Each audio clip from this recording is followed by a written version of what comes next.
y comenzar ahorita. Entonces, me voy a pasar a la presentación. Ya sabe usted los dos medios por los cuales me puede hacer preguntas. Recuerde, si tiene alguna duda en lo que estoy explicando, no duden en interrumpirme, yo no me voy a enojar.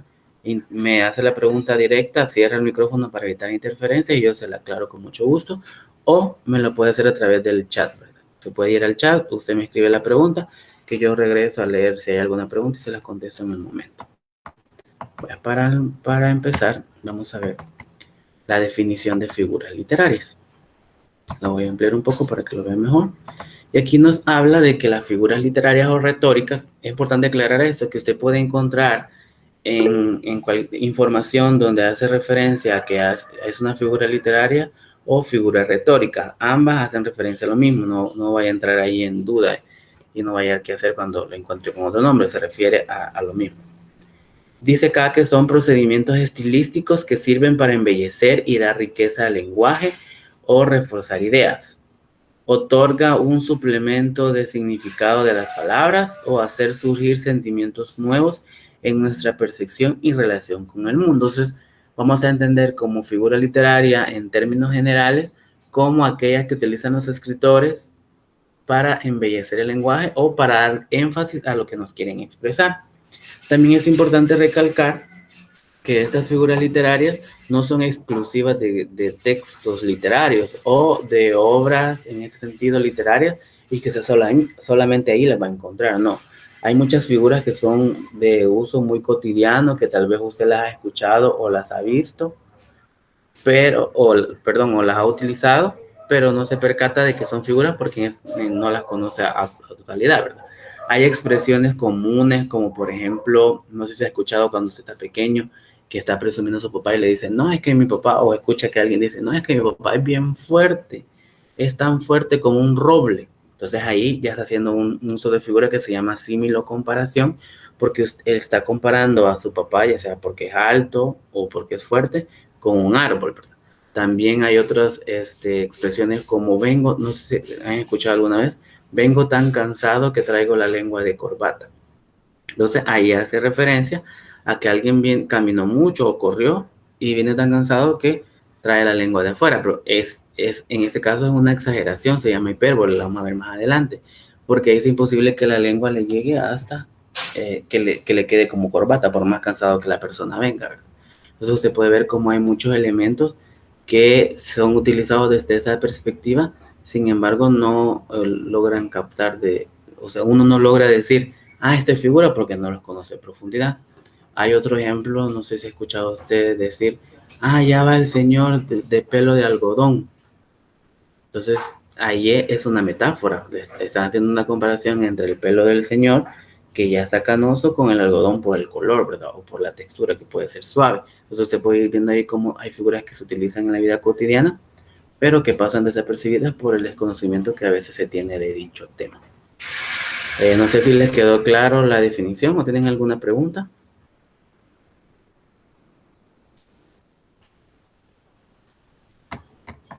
No, sí. Sí, claro. Entonces voy a continuar con los tipos. Hoy vamos a entrar a los tipos de figuras.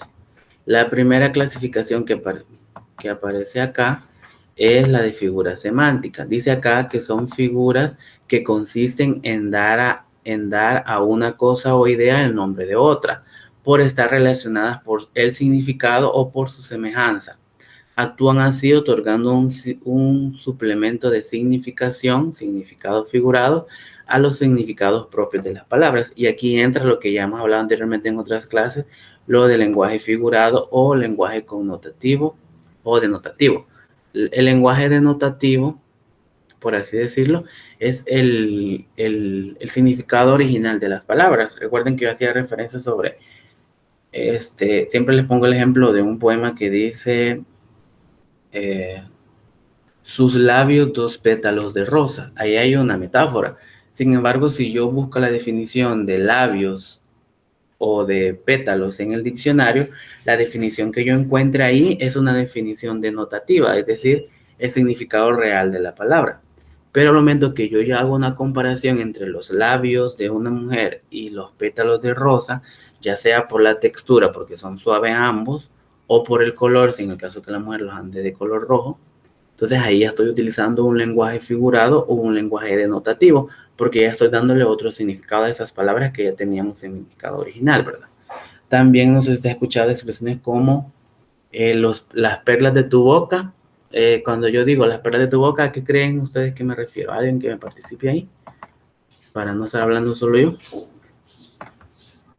¿A qué creen que me refiero cuando digo las perlas de tu boca?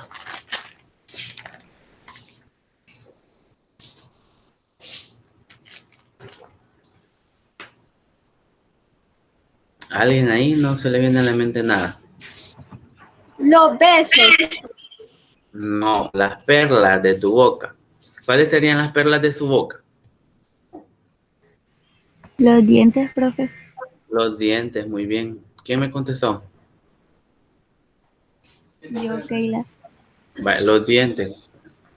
Los dientes se refiere a ese sentido porque en este caso hay una metáfora porque los dientes son de una textura bastante dura, por así decirlo, igual que como son las perlas. Y también se puede hacer referencia por el color. Entonces se puede ir viendo ahí cómo pasa de un sentido normal la palabra a un sentido figurado, ¿verdad? O un lenguaje denotativo, que es el lenguaje original de la palabra, a un lenguaje connotativo cuando ya tienen otro significado. ¿No? ¿Se comprende?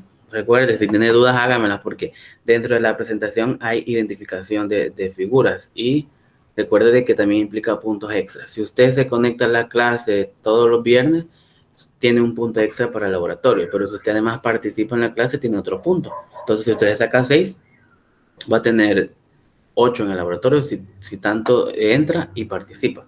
Pero si usted solo entra y no participa, solo tendría un punto. Y para los que nunca entran a la clase, pues les queda la nota que se saquen realmente. Ellos no ganan ni 1 ni 2 puntos. Así que si hay preguntas, hágamelas, no dude. Porque después cuando yo le pregunto, no me vaya a salir, mire, no entendí. Vale, vamos a pasar a la primera figura de este tipo, que es la comparación. Esta figura usted también la puede encontrar como símil, es la misma. Si usted la encuentra como comparación o la encuentra como un símil, se refiere a la misma figura. Y dice acá que es una figura que relaciona dos ideas u objetos en virtud de su semejanza, usando conectores comparativos. Igual, algunos conectores son igual que, cual, parecido a, más que, menos que, como, etc. Y vemos, por ejemplo, los ejemplos que aparecen ahí.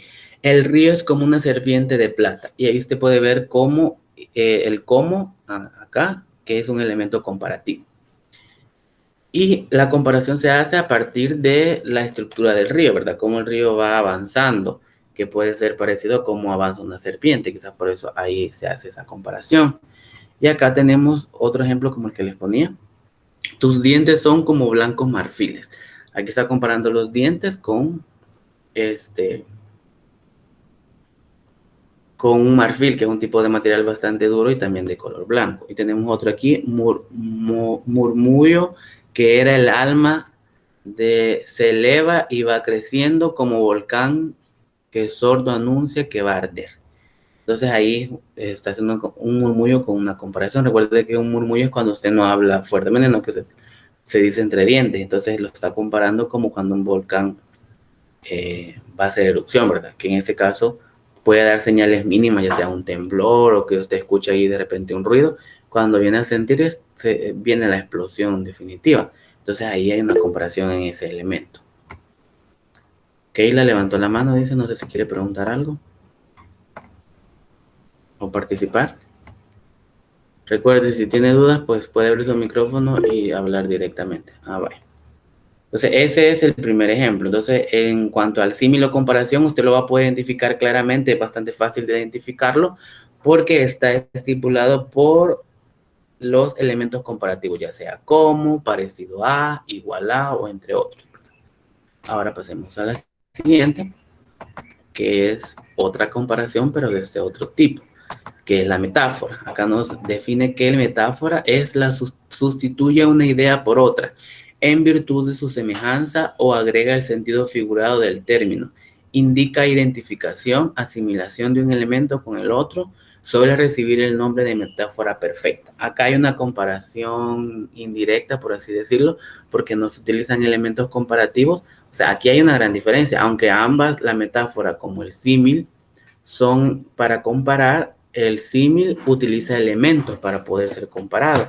En cambio, la metáfora no lo hace de una forma directa en ese sentido, ¿verdad? Y vemos aquí, por ejemplo, y además en la metáfora casi siempre no se menciona el otro elemento con el que usted va a comparar, sino que se deduce de acuerdo a cómo está expresada. Si usted puede ver el ejemplo acá, dice, las serpientes de plata recorren la llanura. ¿A qué usted cree que se refiere a la serpiente de plata recorre la llanura? Si comparamos con el ejemplo anterior. A una pared. No, si vemos el ejemplo que veíamos en el símil o comparación, ¿a qué se refiere la serpiente de plata recorre la llanura? ¿Qué podría ser? ¿Alguien? Acá haciendo referencia al río. Recuerde que en la anterior veíamos como comparación, diciendo que el río, un río es como una serpiente de plata por cómo se va desplazando, ¿verdad? Entonces acá se hace la comparación, pero no hay ningún elemento comparativo. Y a partir de que no hay ningún elemento comparativo, no se expresa el otro elemento con el cual se compara, sino que usted lo va a deducir de acuerdo a cómo se plantea o plasma. Veamos el siguiente ejemplo. Los algodones blancos del cielo tapizan el azul. ¿A qué cree usted que se refiere a los algodones blancos del cielo? Las nubes. A las nubes, muy bien. Ahí usted puede ver cómo usted entiende la comparación si que diga ahí las nubes, ¿verdad? Yo podría hacer esta metáfora, convertirla en símil o comparación al decir, las nubes parecen algodones. Entonces ahí yo estoy utilizando el elemento comparativo uno con otro y aparte utilizo el nexo de parecen o el elemento comparativo de parecen. Sin embargo, la metáfora no utiliza ninguno de estos, entonces la comparación es como más pura en ese sentido. Por eso que en niveles la metáfora está un poquito más arriba que el símil o la comparación. No sé si se comprendió o tienen alguna duda. Todo claro. Así puedo continuar porque además, ya que empecé tarde, no puedo terminar tarde. Bueno, vamos con la siguiente, la alegoría. Mira, acá pongan mucha atención de que puede tener problemas para poderla comprender porque la alegoría es un poco más compleja. Aquí dice que la alegoría es la repetición de metáforas o imágenes las cuales globalmente representan una idea. Entonces es decir, como que aquí hay una combinación o hay muchas metáforas para expresar una idea en este sentido, ¿verdad? Y vemos el ejemplo. Nuestras vidas son los ríos que van a dar a la mar, que es el morir. Ahí van los señoríos, derecho a acabar y consumir. Ahí los ríos caudales, ahí los otros medianos y más chicos. Y allegados son iguales, los que viven por su mano y los ricos. Jorge Manrique. Acá hace una comparación, son varias metáforas para dar a entender una idea, por eso se le llama alegoría. Y en ese caso se está haciendo como una comparación entre nuestra vida y los ríos. Usted sabe que todos los ríos, independientemente estos sean caudalosos o sean bastante fuertes, que usted no los puede cruzar porque son muy anchos o porque son muy fuertes. Me refiero fuertes a que baja mucha agua muy rápido y que usted no puede nadar en ellos. O cualquier río delgadito, una quebrada como se conoce comúnmente, un nacimiento. Si el nacimiento es bastante fuerte y logra llegar hasta el mar, todos llegan al mar independientemente del tamaño que estos tengan. Y el mar es como su fin o su fin último, porque hasta ahí llegan, ya no avanzan, entonces por lo tanto es como que mueren. Entonces ahí está haciendo la comparación como el ser humano, que el ser humano va a morir en este caso. Y al final cuando dice sean caudalosos, medianos o chicos o iguales los que viven por sus manos y los ricos, también es una comparación con el ser humano que todos vamos a llevar al mismo destino que es morir. Y independientemente quien muere, sea un vagabundo, sea un rey, sea un famoso cantante con mucho dinero, sea un presidente de un país, o un vagabundo que anda en la calle, un drogadicto, o cualquier persona que no tiene recursos para poder sobrevivir, muere, independientemente del nivel económico que esa persona tenga, todos van a parar al mismo lugar, al mismo hoyo, como se dice, que es la sepultura. Entonces, ahí la muerte no hace distinciones entre ricos y pobres o personas pudientes o no. Entonces, aquí es donde se hace esta comparación con la vida del ser humano con la vida de un río en sí. Por eso es una alegoría. No sé si lograron entenderlo así como yo se los expliqué. Porque recuerden que en este caso la alegoría es un poco complicada de especificarlo por esos elementos que ya les mencionaba. Vemos aquí la sinestesia, por ejemplo, relaciona elementos que pertenecen a percepciones sensoriales diferentes. En este caso, la sinestesia, usted la va a poder identificar claramente. La voy a ampliar un poco para que... Espérenme que ya me pasé. La voy a ampliar un poco para que la vea mejor. Acá la sinestesia usted la va a identificar porque hace referencia a elementos que se perciben a través de los sentidos, ya sea a través de la vista, del olfato, del oído, del gusto, a través del tacto. Entonces, cualquiera que usted pueda adquirir a través de ellos y que además de que se adquieren a través de los sentidos, a veces hace comparaciones entre ellos. Entonces, a eso usted le va a llamar sinestesia. Y vemos, por ejemplo, acá, el campo está sabroso. Es una combinación entre lo visual y el gustativo. Aunque no es literal lo que está diciendo, ¿verdad? No es que usted va a ir al campo a probar un poco de tierra para saber si este es sabroso, no, sino que hace referencia porque quizás en el campo se siente más paz, más tranquilidad, se respira aire más puro, usted puede salir, inclusive puede bajar al río a tomar aire fresco, no, inclusive a bañarse, entonces se puede ver ahí, en ese sentido, el campo está sabroso, que es muy acogedor para la persona. Entonces, no es que usted va a ir aprobando tierra por tierra o lo que encuentre tirado ahí para decir que está sabroso, sino que en este caso es una forma no literal de expresar la idea, ¿verdad? Y por eso es una combinación tanto en lo visual como en lo gustativo. De ahí vemos el segundo, que es el sonido azul de la trompeta. Usted sabe que todos los sonidos se adquieren a través del oído y se refiere al visual porque se le está dando un color al sonido. El siguiente, por ese ruido blanco, auditivo visual también, porque los ruidos se perciben a través del oído y los colores a través de la vista. Y el siguiente, paisaje sedoso y suave, es a través del tacto y la vista en este caso. Es parecido al primer ejemplo, que cuando yo digo que un paisaje es sedoso y suave, no voy a ir por todo el paisaje ahí tocándolo, ay, sí es suave, no, es duro, no, sino que se refiere que es agradable, pues para la vista, está muy bien definido, tiene grama, qué sé yo, entonces por eso, a eso se refiere suave. Maura levantaba la mano, no sé si tiene alguna pregunta. Maura, aquí me salió que levantó la mano. No, profe. No, vaya, se equivocó. Vaya. Voy a continuar.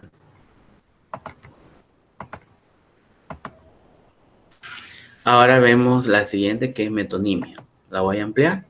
Dice que la metonimia es una sustitución de un término por otro con el que mantiene una relación de continuidad semántica.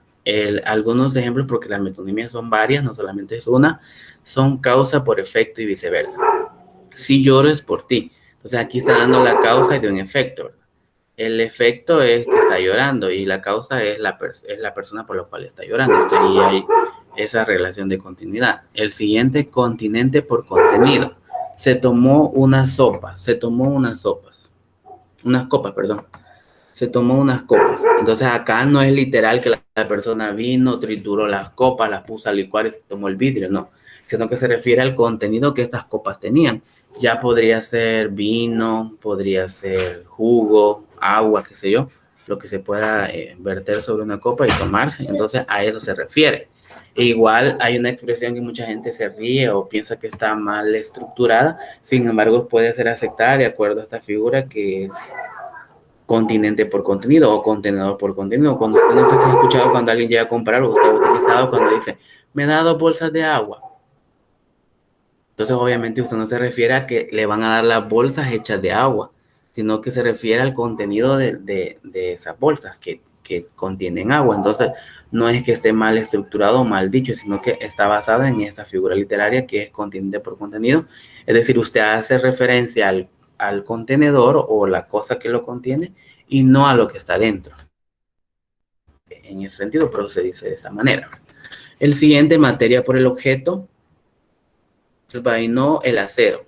¿Alguien tiene una idea a qué se puede referir desvainó el acero cuando se refiere a materia por objeto? ¿Alguien? ¿A qué se refieren cuando alguien viene y dice, fíjense que se estaban peleando y vino un señor y desvainó su acero? ¿Cuál sería aquí la expresión literal de esto? Es un corvo. Muy bien, es un corvo. Y aquí hace referencia a materia por objeto porque no le está diciendo corvo, sino que le está diciendo en la materia. En este caso, ¿de qué está hecho el corvo? De acero. Por lo tanto, yo menciono la materia y no el objeto en sí. El siguiente es abstracto por concreto. La juventud canta. Por decir jóvenes canta, ¿verdad? En ese sentido es algo abstracto la juventud porque aunque nosotros no es un estado permanente. O sea, usted ahorita puede tener mucha juventud, pero dentro de muchos años ya no va a ser tan joven. Entonces, por eso en este caso es abstracto. De ahí tenemos lo físico por lo moral. Cuando me refiero a algo específico, a algo físico, para referirme a algo moral o a un sentimiento o a alguna cualidad de alguien, ¿verdad? Y tenemos ahí un ejemplo, es todo corazón, por decir es bondadoso. Es todo corazón, sabemos que el corazón es un órgano de nuestro cuerpo que sí existe, por eso es físico, y que nosotros lo asociamos con una persona buena, no, o sea, es sincera, se comporta con nosotros de buena manera y no anda peleando con medio mundo. Entonces decimos que tiene un buen corazón.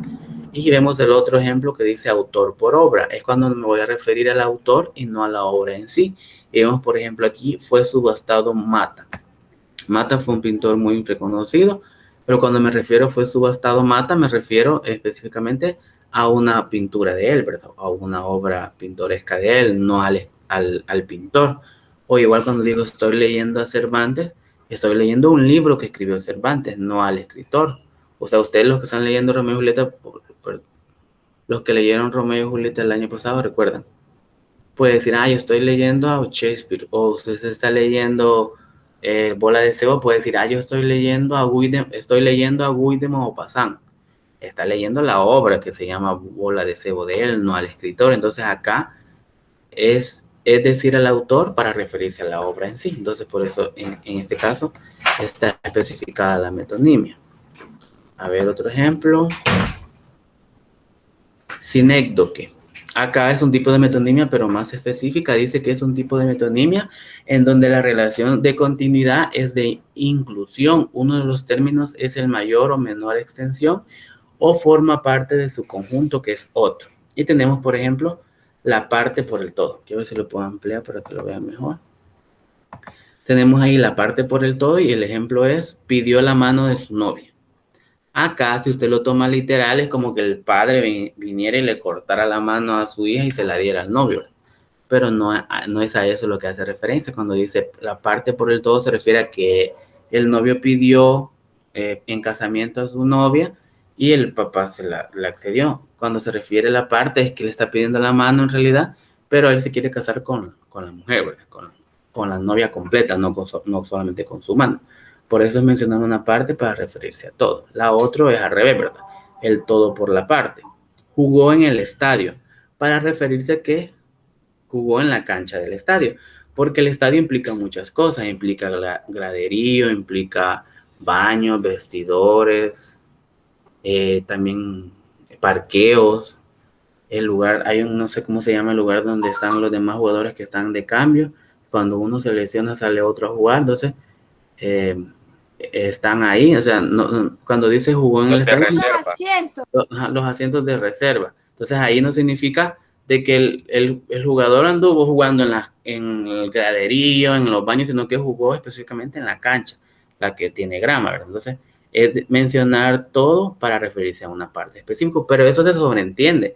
O sea, cuando alguien le dice jugó en el estadio, usted sobreentiende que jugó en la cancha, ¿verdad? No en cada una de las partes que contiene el estadio.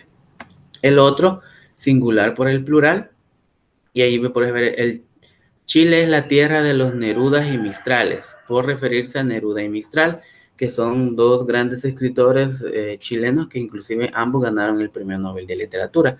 Y cuando se refiere tierra de los Nerudas y Mistrales, significa de que Chile tiene mucho más escritores muy reconocidos y que son muy famosos. Entonces es como tierra de poetas en ese sentido. Entonces hace como ese elemento de singular por el plural. Vaya, ahora vemos la siguiente. La hipérbole. Recuerden que les hacía referencia a la hipérbole. Consiste en exagerar una idea o cosa con el fin de descartarla. Ejemplo. Tengo tanta hambre que me comería un supermercado. Va, esa es una exageración. Porque usted por más hambre que tiene no se va a alcanzar a comer en un supermercado. O el otro, en el estadio no cabía un alfiler. Como haciendo referencia de que estaba lleno, que estaba topado. Y también de que es imposible, ¿verdad? Un alfiler es algo delgadito como una aguja que puede caber en cualquier lugar, aunque el estadio esté lleno, pero ahí es como exagerar para dar a entender de que ya no cabe otra alma ahí. El siguiente tiene ojos tan grandes que le tapan la cara. Y ahí se puede ver que por más grandes que sean los ojos, tampoco van a cubrirle toda la cara, que es el segundo ejemplo que aparece ahí, que dice que tiene una nariz tan grande. Y usted puede ver el ejemplo que dice ahí. Entonces, son exageraciones porque por más grande que sea algo de su cuerpo, no va a ser en esa perspectiva de serlo así como nos lo plasman. Entonces, a eso se le llama hipérbole o exageración, que en realidad son exageraciones. La siguiente es personificación, que es un tipo de figura de animación que consiste en dar características humanas a animales o cosas. Y vemos aquí unos ejemplos. El viento canta entre los álamos. Usted sabe que el viento, aunque tiene movimiento y usted puede hacer que se muevan los árboles entre sí, no es una persona que va a cantar. Entonces, quizás aquí hace referencia de que el sonido del viento hace que los árboles se muevan y el sonido de las hojas, o inclusive hay árboles que son muy viejos que usted escucha como un ruido extraño. Entonces, a eso se refiere, que el viento hace que eso se mueva, por lo tanto es como que el viento esté cantando. O acá, el gusano medita en su pequeñez. Acá hace referencia a que el gusano, aunque tenga vida, no es una persona que se va a tomar el tiempo de ponerse a meditar o a pensar, ¿y por qué soy tan pequeño? ¿Y por qué no soy más grande? No, el gusano no tiene esa capacidad de poderlo hacer, entonces es como darle cualidades humanas, ¿verdad? O el otro, la luna se viste de novia. La luna, acá quizás lo hace referencia porque es blanca, pero no es una persona que va a llegar y se va a poner un vestido, entonces a eso se refiere la personificación, darle como cualidades humanas a cosas que no lo tienen. ¿Alguna pregunta o duda? Porque vamos a pasar a un ejemplo. Bueno, ya me pasé. Aquí está. No lo puedo ampliar ustedes, no sé por qué. Vaya acá. Si no hay ninguna pregunta, alguien me puede contestar qué figura literaria se presenta en la siguiente frase, que son de las que acabamos de estar viendo. Fumarse una pipa, ¿qué figura cree usted que es? De las que acabamos de ver. Yo, profe, es como se le dice un balado que fuman los señores viejos. Ajá, pero es que acá le está preguntando no qué es una pipa, sino qué tipo de figura es al decir fumarse una pipa. De las que acabamos de ver, ¿en cuál lo podría clasificar? En Es una la 3. hipérbole. ¿Pero cómo se llama? Recuerde que aquí está haciendo referencia a lo que contiene la pipa, no a la pipa en sí, porque yo no me puedo fumar el objeto de la pipa, sino lo que yo pongo dentro de la pipa para poder fumar. Entonces, ¿qué tipo de figura sería? A ver si estuvieron atentos. No, vaya, veamos qué tipo de figura es. Aquí mismo nos da la respuesta. La figura es metonimia y es de tipo continente por contenido, pues en realidad se puede fumar el contenido de la pipa, no la pipa propiamente tal. Entonces aquí hace referencia, ¿verdad? Es como el ejemplo que les ponía de 2 bolsas de agua. Entonces se refiere al contenido de las bolsas, no a que la bolsa esté hecha de eso. Entonces ahí vemos el ejemplo claro. Ahora pasemos a la siguiente, que son figuras literarias que otra. Figura literaria que cumple la función de mezclar sensaciones. A ver si lo puedo ampliar. Mezclar sensaciones percibidas por órganos sensoriales distintos, ya sea sensaciones auditivas, visuales, gustativas, olfativas o táctiles. También puede mezclar estas sensaciones con los sentimientos internos, tristeza, alegría. ¿Cuál de las que acabamos de ver hace referencia a eso? Recuerda que me detuve a explicarles una que decía, estos se perciben a través de los 5 sentidos. ¿Cómo se llama esa figura? Keila Lari levantó la mano, dígame. Sinestesia, profe, no. Sí, sinestesia, muy bien. Esa es la que hace referencia a que usted percibe la realidad a través de los sentidos y que puede combinar esto. Muy bien, Keila. Bueno, ahora pasemos al otro tipo de figura. Ahí vemos el ejemplo. La figura literaria que posee tales características es la sinestesia. Ahora veamos la siguiente. Espérenme que me pasé sin querer. Tenemos figuras de pensamiento. Son figuras que se basan sobre todo en el significado de las palabras, dentro de un enunciado, haciendo variar el modo de creación o entrega de una idea, ya sea por oposición real o aparente. Y vemos acá. Antítesis. Consiste en la contraposición de dos palabras o ideas antónimas que no encierran entre sí contradicción, por lo que no son generadas, por lo que son generadas como incoherentes. En este caso vemos, acá hay una contraposición en palabras, pero que están separadas por en este caso, por nexos, por así decirlo. Vemos aquí el ejemplo. La vida es un vaivén de alegrías y penas. Y que vemos, por ejemplo, aunque las palabras son opuestas, por así decirlo, en el contexto se sobreentienden, ¿verdad? Que la vida tanto tiene cosas buenas como cosas malas. A eso hace referencia. La siguiente, vamos caminando de la cuna a la sepultura. Acá las palabras contrarias son cuna y sepultura, porque cuna es cuando usted nace y ahí lo reciben en su casa y ahí duerme. En cambio, la sepultura es cuando usted ya murió y es su último lugar de descanso. Entonces, aunque las palabras son opuestas, en ese sentido se sobreentiende que se refiere a que vamos caminando de la cuna a la sepultura, es que usted, todos tenemos ese mismo destino de nacer y al final crecer y morir o fallecer, ¿verdad? Que nos van a sepultar todos en ese sentido. Entonces, en eso se refiere la antítesis. La siguiente, ve aquí pongo mucha atención porque esta con otras dos que vamos a ver más adelante, ahorita, tienen muchas similitudes. Sin embargo, ponga atención en las diferencias para que no se vaya a confundir. La siguiente es paradoja, consiste en afirmar ideas aparentemente contradictorias. Acá ya podemos ver una característica que, igual que la anterior, son ideas contradictorias. Sin embargo, la anterior, que es la antítesis, hace referencia a palabras que dentro del contexto son entendibles y que van unidas por nexos. En cambio, esta se refiere a frases, ya no solamente a palabras. Y el primer ejemplo que aparece ahí dice, solo sé que no sé nada. Solo sé que nada sé. La frase es solo sé que no sé nada. Hace una referencia a un famoso filósofo que cuando le hacían preguntas, porque creían que era muy, muy sabio, él siempre contestaba solo sí que no sé nada, porque aunque uno sepa mucho sobre un tema en específico, tampoco es saberlo todo, ¿verdad? Por ejemplo, yo puedo decir, yo sé mucho de mi materia, yo sé mucho de lenguaje y literatura y puedo explicarle a cualquiera sobre cualquier tema de esa materia. Sin embargo, usted me pregunta algo de la molécula celular, no lo voy a poder contestar porque esa es parte de otra asignatura que es ciencia natural. Entonces, en ese caso, entonces no es que yo sepa mucho, sino que solo sé una parte del saber, por así decirlo. Entonces, nadie puede decir, yo sé. Usted puede ser muy, muy especialista en una área, pero no en todas las áreas del conocimiento. Por lo tanto, la expresión hace referencia a esto, ¿verdad? La siguiente expresión, si yo no hiciera una locura por año, me volvería loco. Entonces, usted puede ver ahí que hay una contradicción en el sentido de que como hacer locuras evita que se vuelva loco, pero en realidad dentro de la frase se sobreentiende. Entonces, a eso se refiere la paradoja. La siguiente, que puede ser también confusa porque se refiere prácticamente a lo mismo, espérenme que no pude ampliarlo como quería. El oxímoron consiste en unir dentro de una expresión dos palabras que se excluyen mutuamente, obligando al lector a originar un nuevo significado o sentido, muchas veces metafórico. Y vemos aquí un silencio atronador o una docta ignorancia.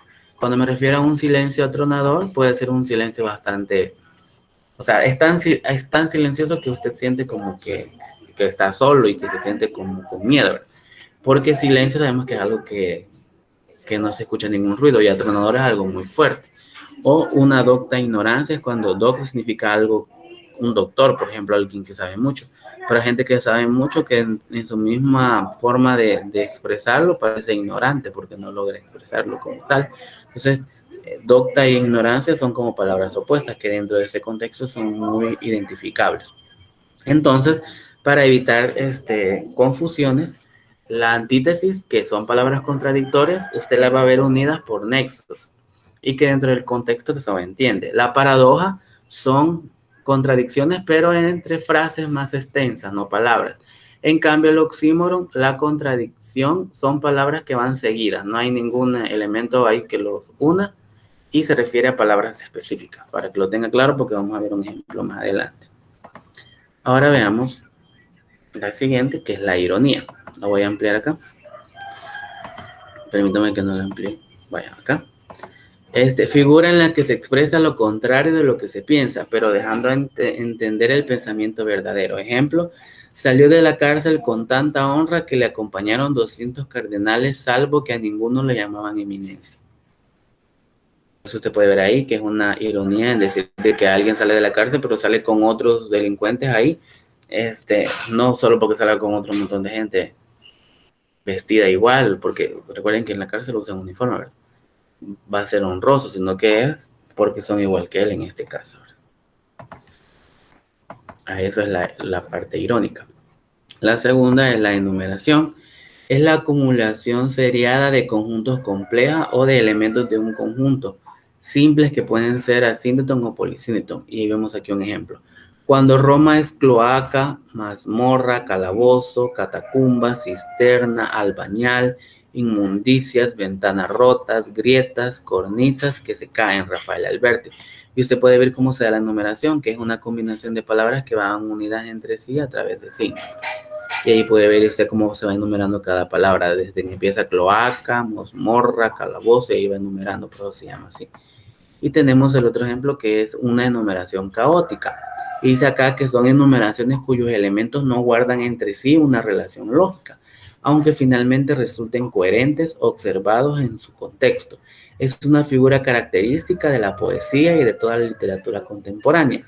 Vemos aquí, por ejemplo, perchas, peroles, pícaros, patatas, aves, lechugas, plásticos, cazuelas, camisas, pantalones, sacamuelas, cosas baratas que son baratas, que no son baratas, Rafael Alberti. Y acá es caótica en el sentido que las palabras que se van enumerando no tienen relación entre sí. Entonces por eso se llama enumeración caótica.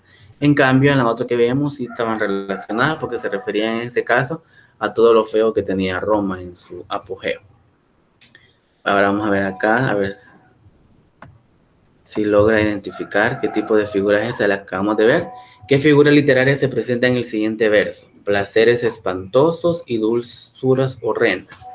¿Alguien que pueda identificar qué figura es?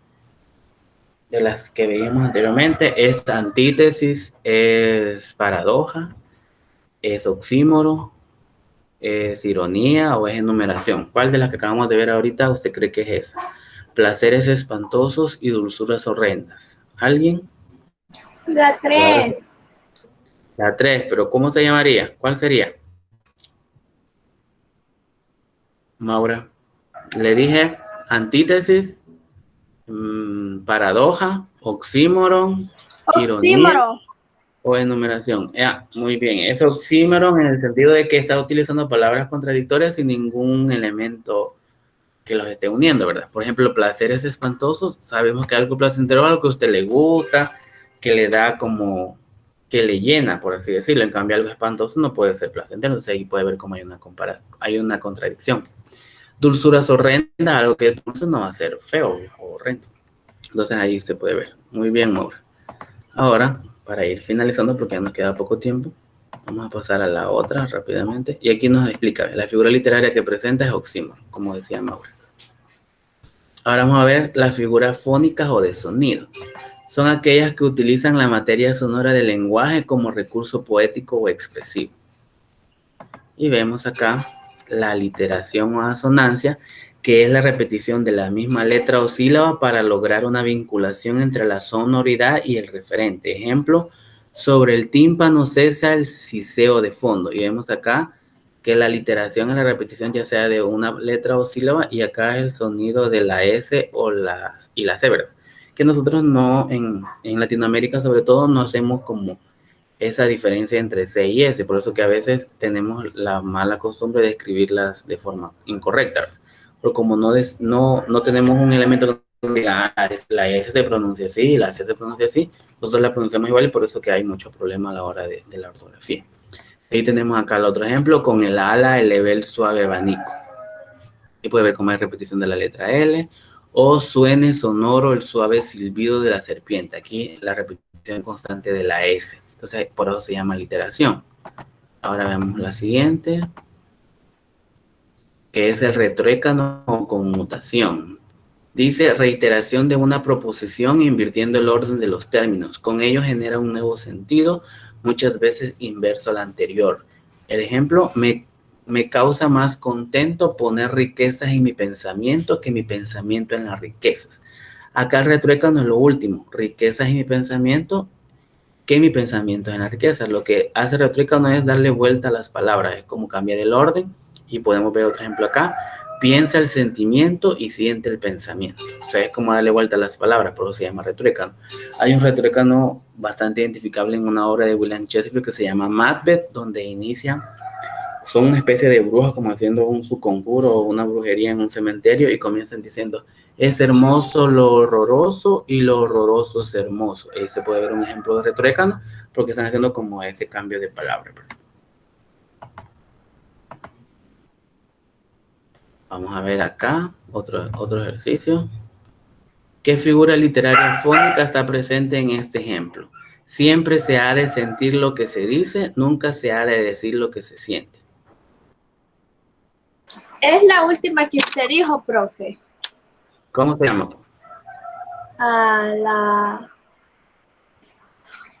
No me acuerdo muy bien, pero es la última que dijo. Se llama retruécano en ese sentido. Sí, esa. Porque hace referencia a que está cambiando el orden, ¿verdad? Siempre se ha de sentir lo que se dice y nunca se ha de decir lo que se siente.